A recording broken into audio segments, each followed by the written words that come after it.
So let's take a look at the letters of country names part 2. Azerbaijan is the only country in the world to have A and Z as its first two letters. Oman is the only country in the world to have O as its first letter. The Philippines is the only country in the world to have P and H as its first two letters. Qatar is the only country in the world to have Q as its first letter. Romania is the only country in the world to have R and O as its first two letters. Syria is the only country in the world to have S and Y as its first two letters.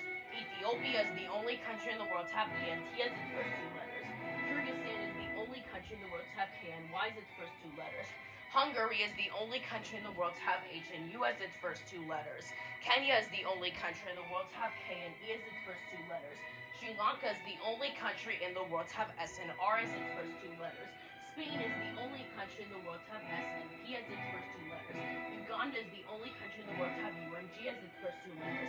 Venezuela is the only country in the world to have B and E as its first two letters.